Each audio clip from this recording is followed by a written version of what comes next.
ده بودكاست مترسيني، هندردش فيه عن كل المشاكل اللي بتواجهنا، حوارات بنقع فيها أو حتى أسئلة تافهة بتيجي في دماغنا.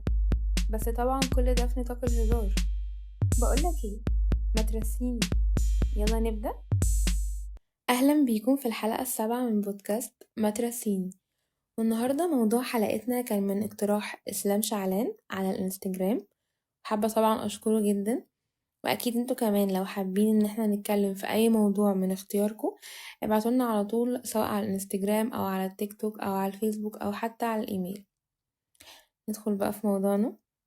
طيب، النهاردة احنا المفروض هنتكلم عن معايير الجمال، واول حاجة حابة اتكلم عنها، هو انت بتشوف نفسك جميل ولا لا؟ وهل رأيك في نفسك بيتغير؟ بصراحة لما فكرت شوية مع نفسي لقيت ان معظم الناس وهم صغيرين بيكونوا مش متقبلين حاجات في نفسهم، زي مثلا ما بيكونش عاجبك شعرك، بيبقى نفسك انك تبقى اطول شوية، وتيجي لنفس الشخص ده بعد 25 سنة تلاقيه شايف نفسه قمر، لا ومتكامل ومغرور بنفسه. واعتقد ان ده بيرجع للتعود وعلى عامل الوقت او الزمن. الفكرة بقى ان معايير الجمال في العموم بتتغير، وده طبعا بيختلف من زمن لزمن ومن ثقافة لثقافة. يعني مثلا كان في قبيلة زمان في تايلاند اسمها الكيان أو الكيان، أنا مش عارفة تتقري ازاي، بس كان بالنسبة لهم شد الرقبة علامة من علامات الجمال. فالبنت يعني من هي وصغيرة بتلبس في رقبتها زي أساور كده معدنية، أو بيسموها حلقات معدنية ضخمة، وكل شوية تكترهم بحيث ان العمود الفقري بتاع الرقبة نفسه يطول. ومتخيلين ان البنت كل ما رقبتها تطول كل ما هتبقى احلى. انتوا متخيلين المنظر ومتخيلين التفكير؟ قد ايه الموضوع مضحك وفي نفس الوقت يخوف. حتى برضو في الصين كانوا بيربطوا رجل البنت من هي وصغيرة، ويعني ويعودوها على كده علشان مقاس رجليها يصغر. وكانوا في اعتقادهم برضو ان كل ما البنت هتبقى رجليها اصغر كل ما هتبقى قمر. متهيألي هما كانوا ماشيين بمبدأ ان جمالك بيبدأ من معاناة رجليكي. بس معقولة لدرجة ان انا اشوه رجلي؟ برضو موضوع التشويه ده كان في الهند برضو زمان كان في قبائل، الجمال بيعتمد على تشوه الودن. فكل ما ودنك يبقى يعني متشوهة او بايظة يعني بالعامية، كل ما انت هتبقى احلى.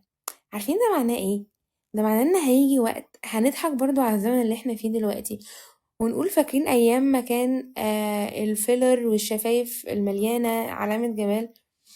وبرضه بيفكرني ب عارفين لما بنشوف الممثلين في اوائل التسعينات وبنستغرب الميك اب بتاعهم والالوان ورسمة حواجبهم قد ايه هي رفيعة، ده لو كانت موجودة يعني.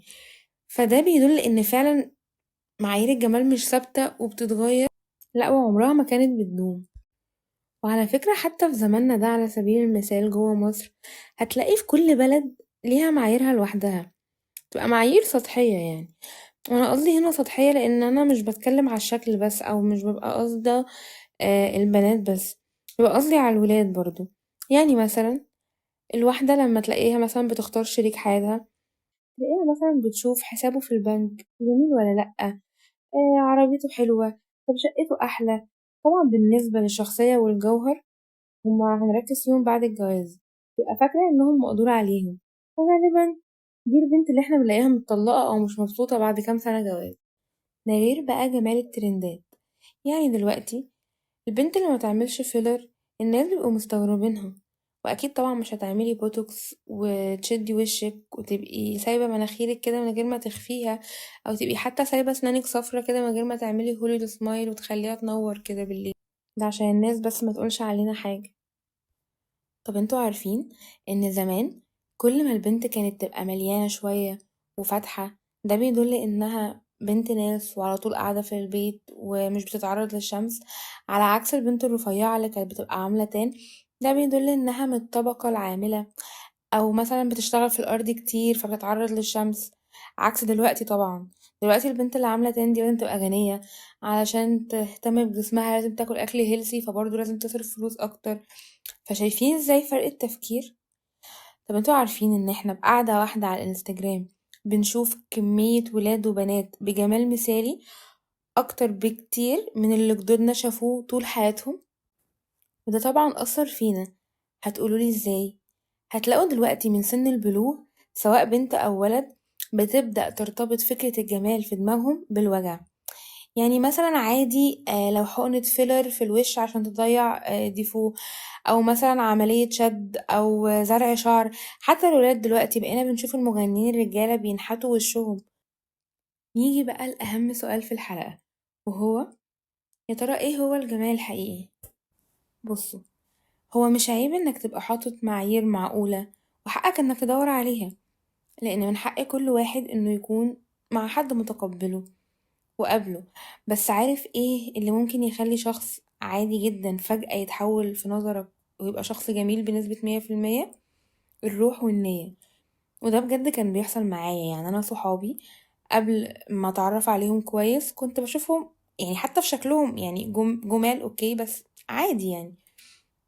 اول ما بيبدأ يحصل ما بيننا مواقف ونتحط في ظروف ويبقى في عشرة، انا فعلا بشوف ان حتى شكلهم الخارجي بيتغير، وبشوفهم حلوين جدا، وفعلا ببقى عايزة اقول للناس خدوا عيني وشوفوا بيها. فما ينفعش تحكم على حد انه جميل ولا لأ من خروجتين تلاتة، او مثلا كام قعدة فيهم هزار، عشان انت بس مستعجل ونفسك تواكب يعني العصر زي اللي حواليك، لو هتبقى مرتبط او متجوز او حتى عندك صحاب. خد وقتك قبل ما تحكم، عشان فعلا كل ما تتقل هتاخد حاجة نضيفة. دي كانت نهاية الحلقة بتاعتنا النهاردة. اتمنى ان شاء الله اشوفكم الحلقة الجاية على خير. وما تنسوش ان انتوا تعملوا لي فولو وسبسكرايب على كل برامج البودكاست.